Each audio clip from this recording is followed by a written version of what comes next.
How's it going, guys? And welcome back to Season 2 of my Seattle Kraken franchise mode series. Right now we're at the draft, so before we get started I want to give you a quick look at the draft class. Looks like there's actually a ton of created players, so it should be pretty interesting. Jack Hughes still is the #1 ranked player. Then you got this Salo guy 2, Cousins 3, a few more created players or like made up players there at 4, 5, and 6. So Krebs here's at 7. He usually goes as high as #2 behind Hughes, and then if you don't actually have Jack Hughes in your game, you haven't made him, then he sometimes goes #1. He's also considered a gem. I mean, I already know his rating from the regular game. He's 77 medium elite. Byram there, Kako, Dodge is as low as 10. We're gonna have 2 mid first round picks. So originally I was thinking we could probably get like Ryan Suzuki and Nolan Foote, but honestly I think we could even like trade up and try and get somebody better. Foote's ranked 28, so if we could get like 2 medium elites, somehow turn our 2 firsts into 2 medium elites, that'd be pretty amazing. Obviously gonna have to try and pull off some trades here. Before we get into the video, I wanted to quickly tell you about the VHL. It's an online Be a Pro simulation league. First you'll create a player, and after that you'll compete against other members on the site to win awards. And there's actually realistic settings just like the real NHL with a salary cap and everything else. Also, it's free to play, so you never have to drop a dime on the site, and it's browser based. You can play it on your computer, your phone, whatever. Highly recommend you guys checking that out. If you like Be a Pro, GM mode, stuff like that, I think you'll definitely be interested. Link will be in the description. Alright guys, so right now I'm making a pretty big trade with Arizona. Trying to trade Rawlings here. He's our medium elite potential goalie, 55 overall, but I feel like we can probably find another one by the time we need one. Right now, Grubauer actually grew to an 86, very solid for Arizona's pick here, 7th overall. Try and get Payton Krebs. We'll see what they say.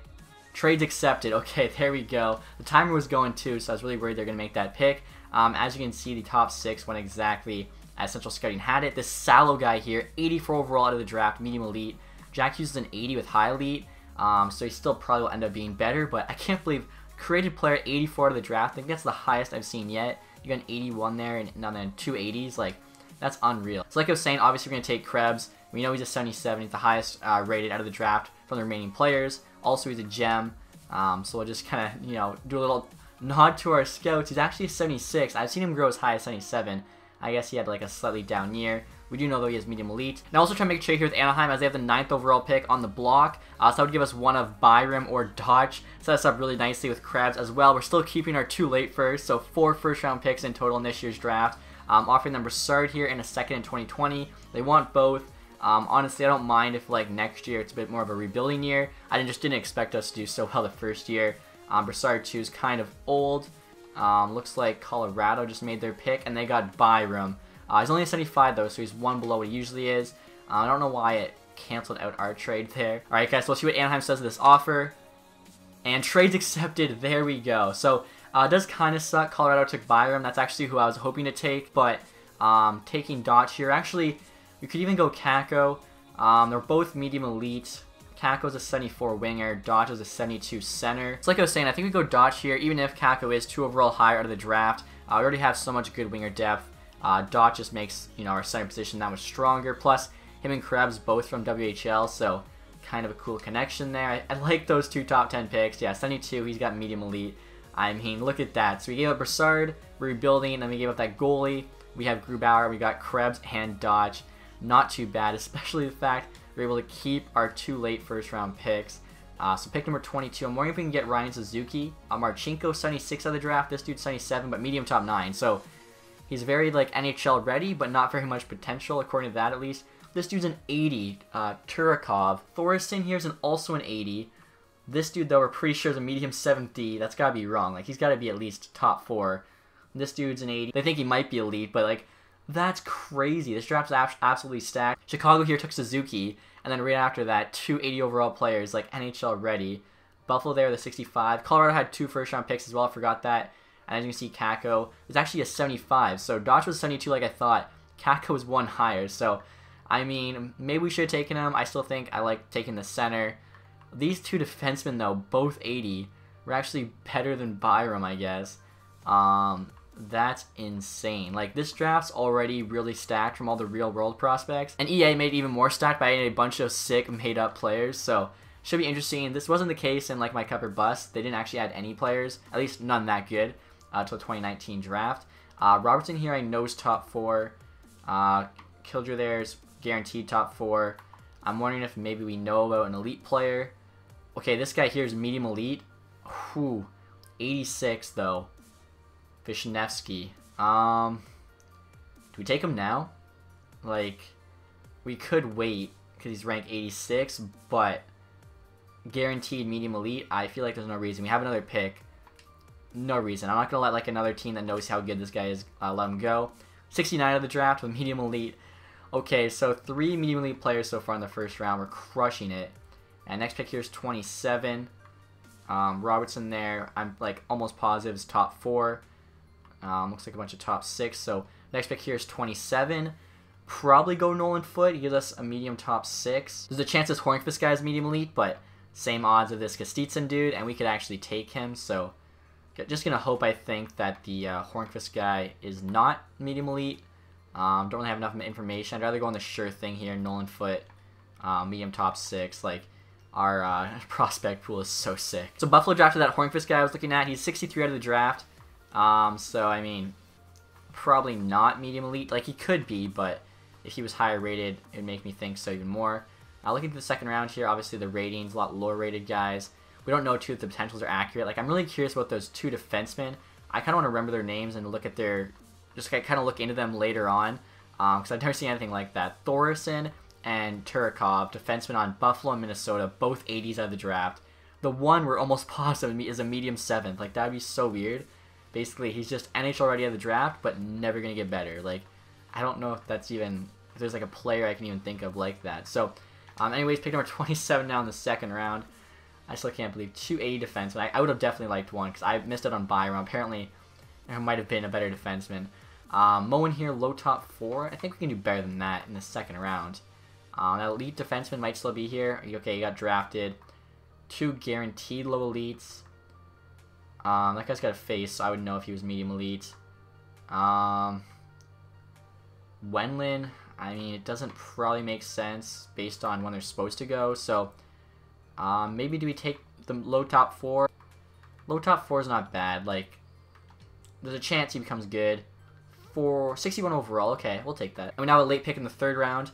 Pretty sure, too, we have 4 fourth-round picks, so we can definitely take some chances here and just, you know, hope for the best of the prospect, even if it's, like, completely unknown. So I think we'll take the 2 low elites here, at least the guaranteed Russian one. He's going to go pretty soon. 69 overall the draft, that's not bad. Alright, so lots of unknowns here. Looks like our scouts kind of just scouted the top of the draft more than anything. Low elite, high top 4, medium top 6.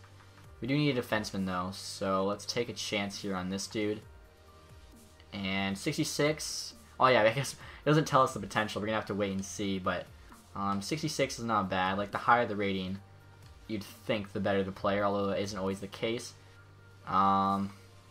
Medium top 6 for a 4th rounder. I guess that's not too bad. We'll just go him because the computers more or less seem to draft based on central scouting. Only a 54. So if they are ranked really low and their potential is pretty unknown, unless the team knows exactly what that guy, should be able to get him later on. So let's see here. I think I'm going to take a chance on this Donald guy from Poland. Rank 120, chance he's low elite. 48 out of the draft. I mean, you never know. He could be low elite, but that's pretty low. Next pick here was like just 2 later. We have so many. Basically, just going to have to wait for like preseason and all that to really figure out how good these guys are in terms of potential. Medium top 6. That's actually, if he is that, I feel like, why not? That's a pretty solid forward. It's 51 out of the draft, so definitely a project. Up next here, we have an early 5th round pick. Wenlin, possibly medium elite. He's at the top of the draft board. Let's take him. 57. We'll find out how good he is.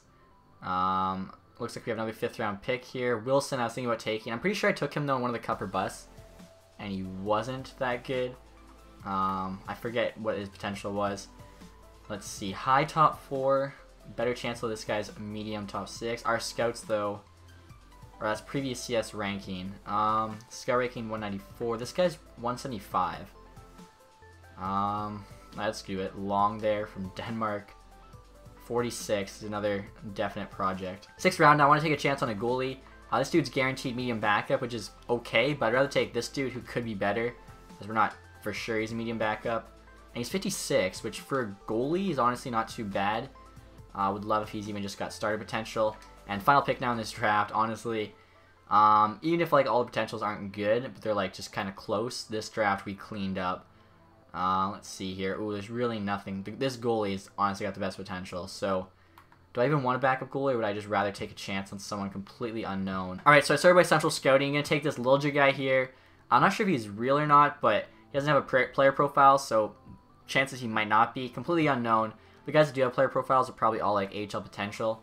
57, late 7th rounder. We have no idea how good he is. I'm fine with that. Why not just, you know, gamble on a dude with the last pick? Look at all those draft picks. Oh my gosh. There should be some gems in there. We know Payton Krebs is supposed to be one. We got him at 7. Dotch at 9. That Vishnevsky dude's hopefully good. Obviously Nolan Foote there at 27. I mean, we got a lot of players. Definitely, you know, this team's gonna be set for the future. And I just counted too, 14 draft picks in total. I'm not sure what the record is for a single round, but that's double the average team. So we're now 3-sign phase here, guys, and we have a ton of cap space. As you can see, our top free agent there is Jared Spurgeon, who actually wants to stay with us.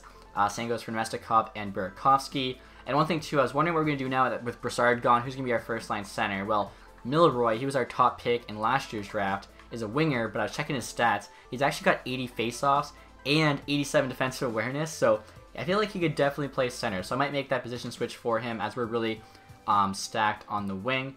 But we're just going to go through here and just kind of sign all these guys. So Heinen obviously had a great year for us last year. Would love to bring him back. And he's looking for 4.3 by 4. I feel like 4 by 4 I should get him to say yes there. Will probably be our second line center unless we sign someone awesome. Pajot's 26.79, does not want to come back. He'd probably want too much money. 2.5 is not bad, but he doesn't want to come back. I don't really feel like overpaying him. We have so much cap space, there's really no reason to. Kopp is like the perfect fourth line center. Let's do 1.5 for 2 years. If he can grow into an 80, even better. Nemestikov here, obviously want to give him a contract. 5.2 though for an 83. That's a bit steep. I feel like I prefer 4.75. I think he'd still do that. Yaskin's a 77 now, so he's dropped. 26, 1 year left to grow. He doesn't really want anything though, so is it even worth it though? I don't think so. I think we just let him go. Look for somebody better, especially like our winger depth's so good already. This guy, same rating, 1 year older. I'm just gonna qualify him. I feel like probably no team makes him an offer. Pumpel's 26.75, so again, just let go. Rather just younger players get that time in the AHL. For instance, Timashov does not deserve an NHL contract yet though. 74 overall, asking for over $1 million. That's pretty aggressive of him. Right wingers here, we have a ton to resign. Burakovsky, obviously, we want to keep.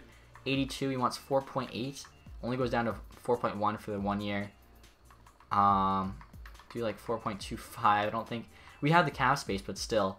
Fast, doesn't want to come back. He played great with us. He's an 82. He wants 4.2. So he wants the same as Burakovsky. Burakovsky can grow. So although he played great with us, I liked him. He doesn't want to come back. He doesn't want to come back. Connor Brown's really good bomb 6 winger. Let's see if he'll do 2 years at 2.2. A couple years left to grow on him. Aberg, kind of like an AHL slash bottom pair guy. We could get him for under $1 million, so try and do that. Brett Ritchie, same thing. Bottom pair AHL, depending how stacked we are. Wants 1.7. Don't get it. Same age and rating as Aberg. We want so much more. Dano here. If we can get him for under $1 million, see how he grows. Worst case, you just bury him.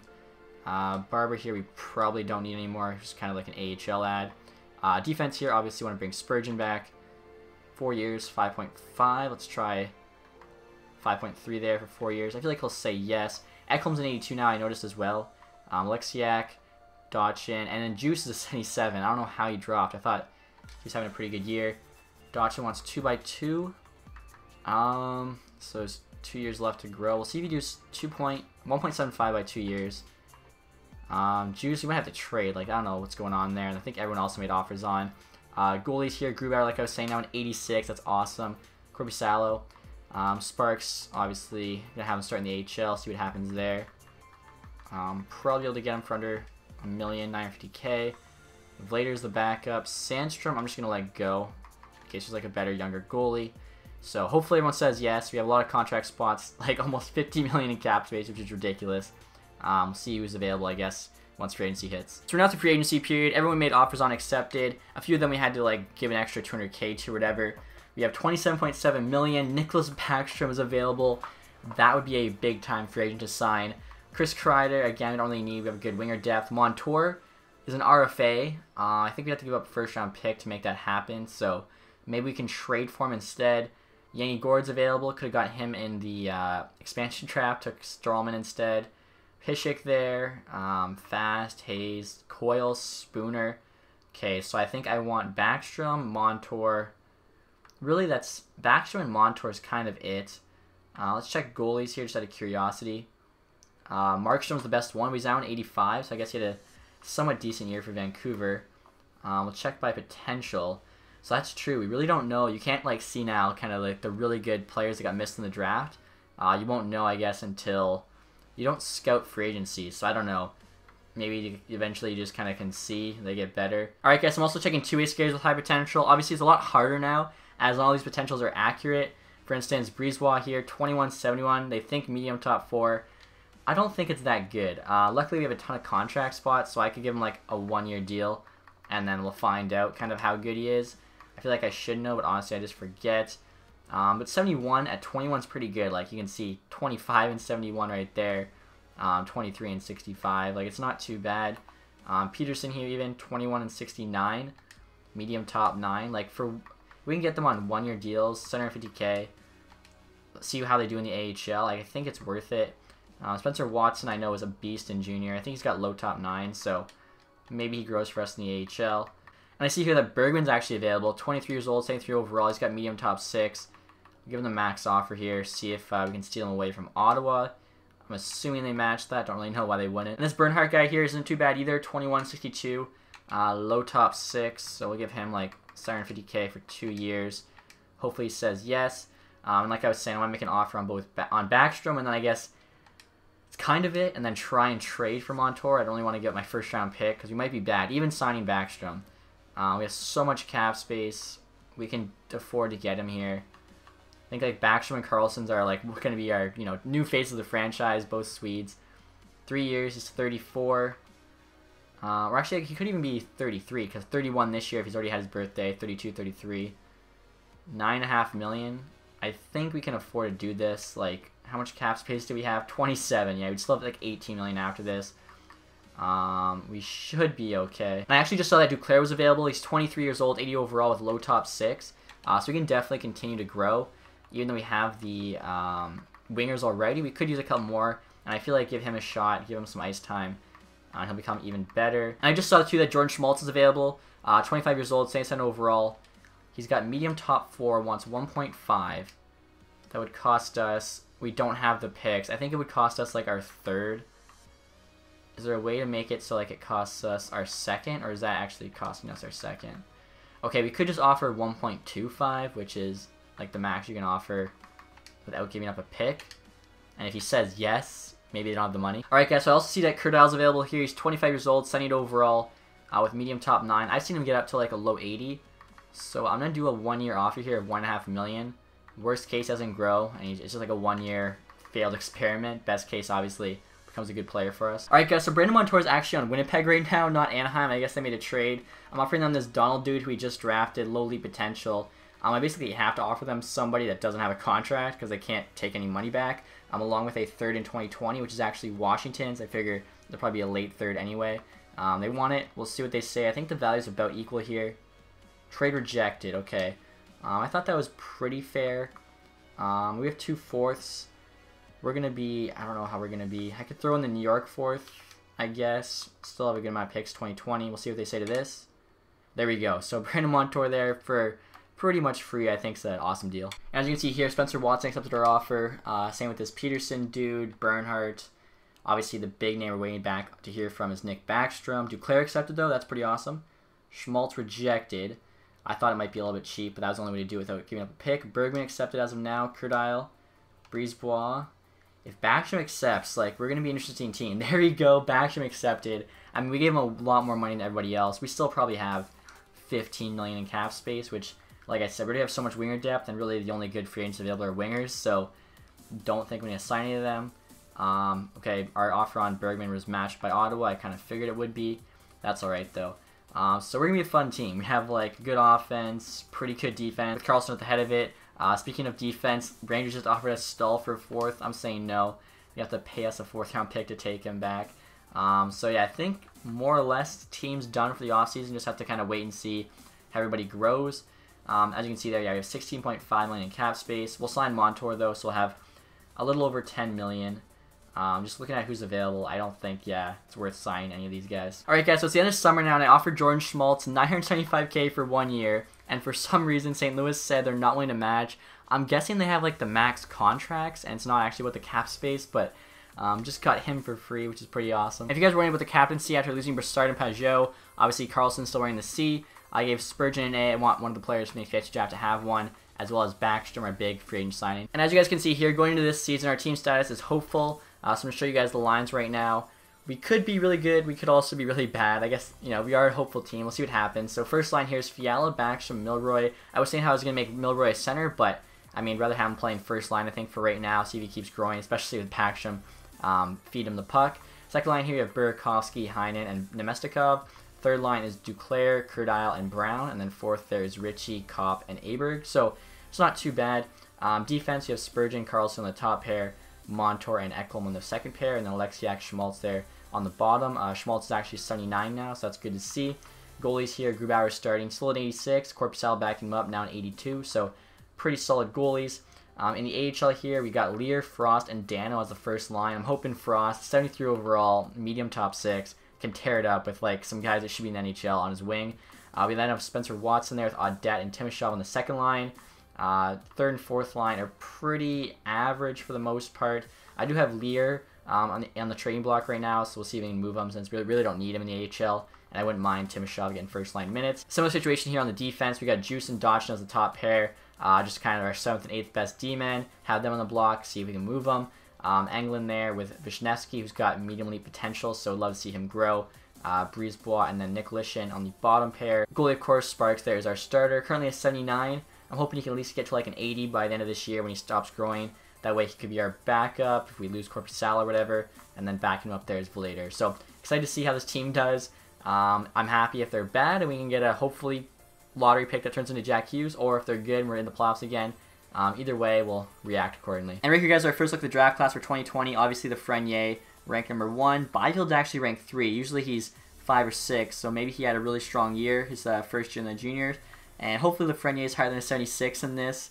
We'll have to wait and see. So I just got a pretty interesting offer from the Islanders. Want to give us Lee and Nelson with a 5th and a 6th for our first in 2021 and Timashov. Now, the thing is, we already have a ton of winger depth, so honestly, Nelson would be third line for us. Lee might push into the second line, might not, but I would rather just keep Timashov, keep our first round pick. The whole point of this is to kind of build a dynasty. We're not just trying to go for the cup the first year. Also, as you can see there, midway through November, we're around 500, kind of what I expected. Currently 5, 6, and 3, so we'll just kind of see what happens here and continue plugging on. And this is kind of interesting, guys. Dubinsky just got put on waivers by the Columbus Blue Jackets. Curious what his rating is right now. 78 overall. Okay, so that's why. I thought he might have still been like 80 to 82. Making 5.85. I'm going to decline. I mean, I feel like they should just bottom out rather than keep him for that last year, but whatever. And as you can see here, beginning of January, 17, 13, and 7. So we actually have a positive record now. Not too bad. Take a quick look, see where we are in the division. We're actually in a playoff spot. I'm very surprised, but it's close. Like 2 points away from being tied for 6th. So the next month and a half here up to the deadline is going to be very, very crucial. This is kind of interesting, guys. Columbus just offered us a 2nd in 2021 for our 3rd and Lear. Right now he's first line in the AHL. I was saying how I wouldn't mind trading him. Then Timashov moves up to the first line, gets more minutes. He's currently having a good year in the AHL. He's got 50 points, but I'm sure Timashov can do just as well. And if he helps us turn a 3rd into a 2nd, I feel we should take this deal. Alright, guys, we're at the trade deadline here. As you can see, we're actually doing really good. 30, 21, and 11 record. I guess if you count OT losses as losses, we're technically rocking a negative record. AHL team there, 38, 17, and 7. Honestly, though, we're probably still in a playoff spot right now with a negative record. Yeah, 2nd place in the division there behind Anaheim with 71 points. Backstrom leading the team in scoring with 51. So obviously going to go see what's out there in the trade market. Not going to like blow the team up or anything, trade away our future for this playoff run. We're kind of in a limbo where we're still building for the future, have a ton of really good prospects and picks. And I feel like I still don't want to like mortgage that for this year's playoff run. So Just going to be a bunch of small deals, and then we'll see what happens in the playoff sim. If they somehow win the cup, they somehow win the cup. Alright guys, so we're now trying to trade Juice to Winnipeg for a 6th round pick. Expiring deal, he's in the AHL. 77 overall. Might as well just try and get a free draft pick out of him. And they say yes, so that's good. There's actually teams offering me like 2 5ths for him and a 5th, so apparently his value's pretty low. Taking a free pick still good though. And now guys trying to trade Dodge into Boston for a 7th. He's 25 years old, 78 overall, but he's making 1.9, which for 78 is actually kind of expensive. So we'll see if we can just basically move on from the contract here. And we do. So maybe we could have gotten like a 5th for Juice, a 6th for Dotchin, but we're rid of the contracts, and our younger defenseman can now play, which is good. Alright guys, check this out. Looking through the trading block, I seen Vancouver had Quinn Hughes listed. I don't know why. They're a rebuilding team. For whatever reason, they're willing to trade him. I'm going to take advantage. 20 years old, 77 overall. I know he has medium elite potential. Imagine him and Carlson as our top pair for years to come. Like, how amazing would that be? So, offering them our 2020 first. We should be a playoff team, so it's not a lottery pick. The 2021 second was essentially a 3rd we upgraded for free. 2021 first, and then Nolan Foote. We have a lot of winger depth, can afford to trade him. Plus, they want him. Also, seeing about trading a 1st round pick that's later than 2021, but seeing how many picks we drafted in the 2019 draft, it's probably good, honestly, if we don't have too many picks in the next couple years, as we might honestly run out of contract spots. So, it's a lot to give up here, but I feel Quinn Hughes is worth it. Him and Carlson as our top pair. That's gotta be the best skating, best puck-moving top pair of all time. So, let's see what Vancouver says to this huge offer. Trade accepted. So that's a blockbuster, but I think it was worth it. Our draft pick situation still isn't too bad. This year we have a 4th, a 5th, a couple 6ths, and a couple 7ths. So again, looking for steals. 2021, 4, 5, 6, 7 definitely could be better, but I mean, what are you going to do? Also want to show you guys this. Some insane growth in the CHL. Payton Krebs is now an 82. Playing in the CHL, lighting it up. He's got 64 points there, 44 games. Kirby Dodge is doing even better. He's a 79, so he's not as high rated, but I think that's 71 points there in 43 games. So both of them are making the NHL team next year for sure, which obviously I'm super excited for that. Quinn Hughes as well. I'm definitely going to have him actually play in the AHL and hopefully just light that up. So excited for the future for sure. Actually, I almost forgot a couple more things. Wisniewski here is now confirmed medium elite, which we were like pretty sure he was. And there's this other guy, Spruev, or however you say his name, is now a 77 overall. We actually just drafted him, 3rd round 2019. He was a 69 overall of the draft, low elite potential. He's already got to a 77 playing in the AHL. Pretty good points too. So again, the future is looking very bright. So after the trade deadline, guys, no changes at all to the NHL roster. As you can see right there, the forward group hasn't changed. Same with the defense. AHL team, though, has changed. Quinn Hughes, now the #1 defenseman. So excited to have him on the team. Wisniewski here, too. Medium elite potential is going to be paired up with them. We have Englund there with Nicolishin, and then we have Sandin and Brisebois. So hoping the defenseman can grow. Also on offense here, Timoshov's first line there with Frost and Watson. Watson's only got low top 9, but he's having a pretty good year in the AHL. So maybe he can finally realize that junior potential. And then we have Dano, Bruve, and Audette there on the second line. I guess, how am I going to say this guy's name? Bruve, is that how we'll say it? Bruve or Bruave? I have no idea. I don't think he's real. Bottom 6 there isn't too bad either. Like, our AHL team's tearing it up for a reason. Sparks hasn't grown yet, though. He's still 79, but I'm very excited for both the NHL and AHL team. Really hoping to Quinn Hughes grows for us and wasn't a waste of those draft picks. And we're now at the end of the season here, guys. Finished with a record of 43, 26, and 13. So that's 99 points. I feel like we're going to get in just because of how many OT losses we had. Clearly just pushed every game to OT, and that helped us, make the playoffs. AHL team there dominated, 52, 23, and 7. Assuming we could miss with 99 points. I don't think we will, though. Yeah, no, we won the division with 99 points. That's pretty incredible. Vegas there second. Vancouver third. Made that trade with us for Quinn Hughes. And he's going to have all his draft picks and actually is in the playoffs. Let's see here. Arizona, Dallas, the 2 other wild cards. Nashville, Colorado, and St. Louis in the Central. Leading scorer on our team, Erik Karlsson. So, I mean, he's the best player on the team by far. Makes sense, I guess. He'd be the leading scorer. Backstrom actually tied him, though. Both had 68 points. Both had 19 goals and 49 assists. How strange. Karlsson, though, plus 33. Backstrom, a -1. That's kind of weird, because, like, Karlsson's going to be on the ice more. I don't know. That's a weird one. Fiala there, 55 points. Hasn't grown at all, hopefully. I mean, he's young. He'll have a big boost. Sam Burakovsky put up 51. Milroy there. He's now an 84 at 48. Same with Mestikov. Heinen, 46. Duclair, 39. Maybe he can get up to an 81. Kurdile, 35. Third line center. He didn't do too bad there. Actually, a lot of players on this team are pitching in. Like, not too much. Like, yeah, like our bottom 3. Don't count the D-man. Richie's the worst forward at 21 points. It's really not too bad. Take a look here and see how Grubauer did. So 34, 23, 9 with 9 shutouts is insane. Korpisalo, .935 save percentage, 1.79 goals against. Those are some insane numbers, although he didn't play too much. Still looked really good. AHL, take a quick look here. Frost had 70 points. Home for big things from him. Timashov, 61. He's probably going to make the team next year. Spencer Watson, 58. Alright, this Spruev guy, I still don't know how to say his name. 52, now 77. Same with Dano. I want to take a look here and see what the leading score was. McDavid, makes sense, 95 points. Duran, 92. What a year for him. Tarasenko, Besser, Gallagher, 86. Peterson even, rookie year. He's definitely... Or no, this isn't his rookie year. It's his second year, my bad. He's putting up points. Ovechkin, Schwartz. Okay, so we'll also take a look, I guess. Want to see who won the league as well as who's finishing in last place. Best odds at Jack Hughes. So St. Louis there, 106 points. We finished 8th in the entire league. Tied with Nashville, both had 99. Let's take a look. Pittsburgh just squeaks in. And last in the league. I remember last time I only checked 31. 32 there, Detroit Red Wings, 64 points. Oh my. And then right above them, Ottawa. So I could see this happening this year. Hopefully not in 2 years. Hopefully Detroit starts to get a bit better. Although, Lafreniere, I wouldn't mind on Detroit or even Byfield. Calgary, I'm surprised to see them that low. Maybe like some of their vets really started to get bad. Edmonton there, I think that might be like the case for them. You're the best player in the world, but you're not good enough to make the playoffs.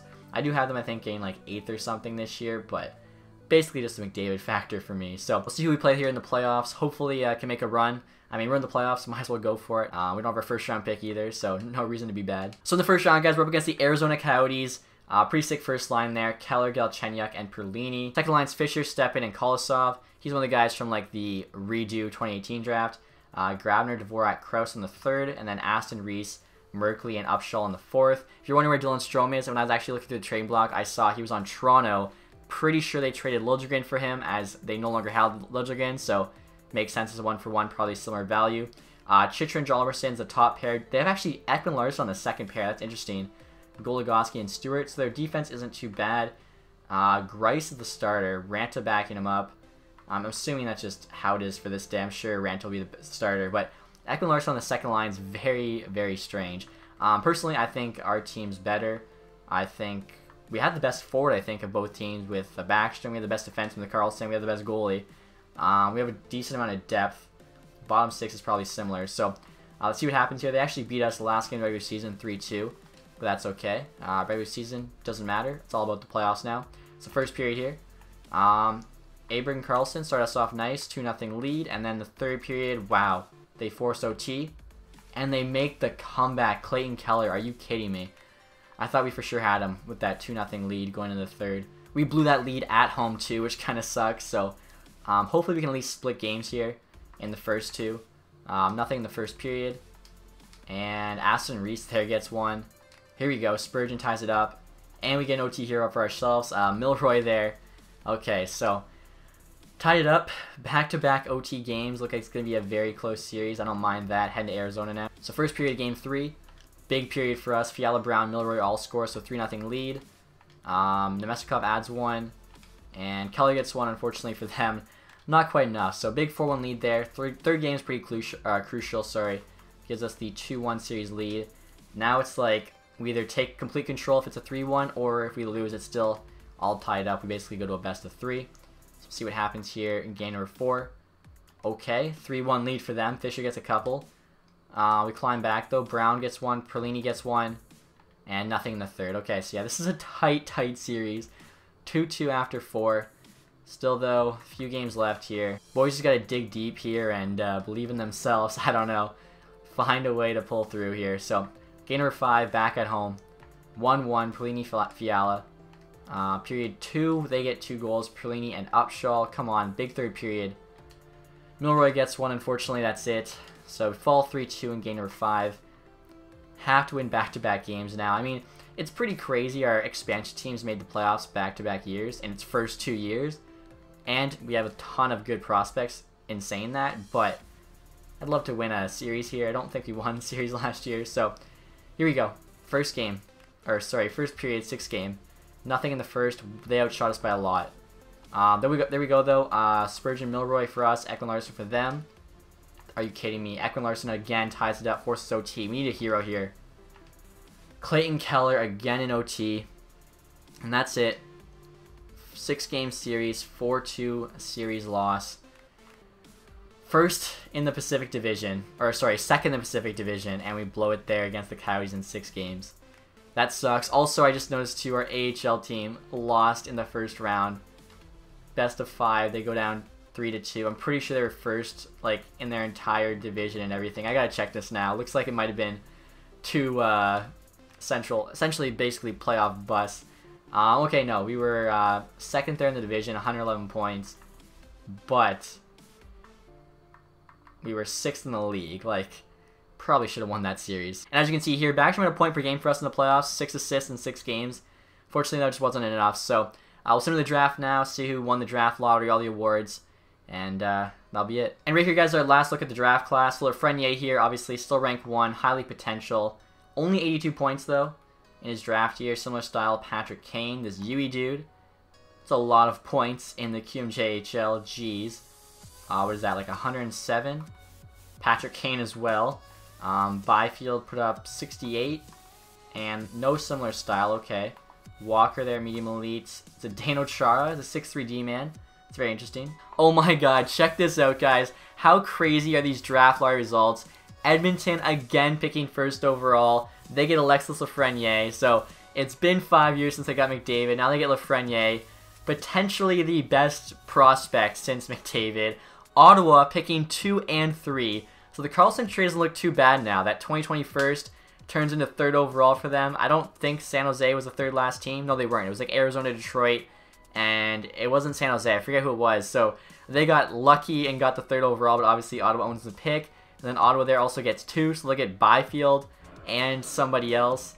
It's a pretty good way to kind of turn around that team, but I can't believe that. Edmonton 1, then Ottawa there 2 and 3. That is just ridiculous. And retired players this year, guys, we have Scott Hartnell, who actually just retired in real life. Matt Cullen, 43 years old.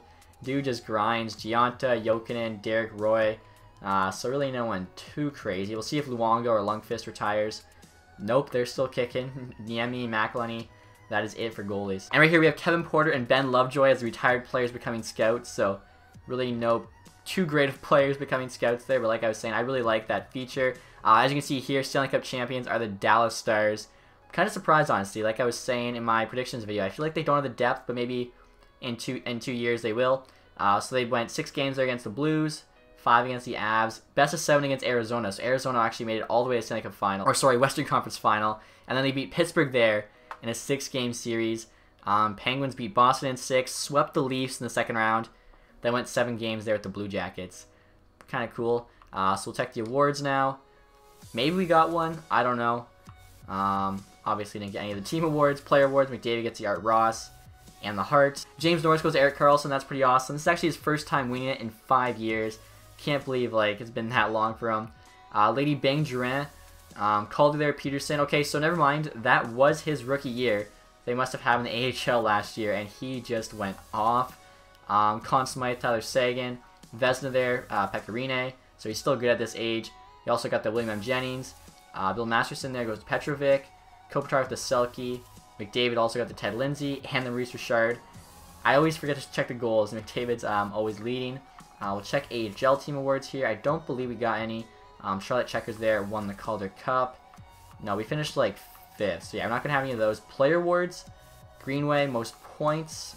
MVP. Caulfield, most goals. Zadina, most outstanding rookie. Remy's got to call him up. Like I don't know what they're waiting for. Hughes there got best defenseman. So when I traded for him, I think he was in the NHL for Vancouver. No, he couldn't have won it just from 20 games in the AHL. He must have been in the AHL. They called him up when we like traded for him, and I sent him back down. But that's pretty awesome. We have the best defenseman in the NHL and the best defenseman in the AHL. Like I was saying, we're gonna pair these two together. It's gonna be unreal. The picks were worth it. Johnson there, best goalie. Nedoljevich got the MVP.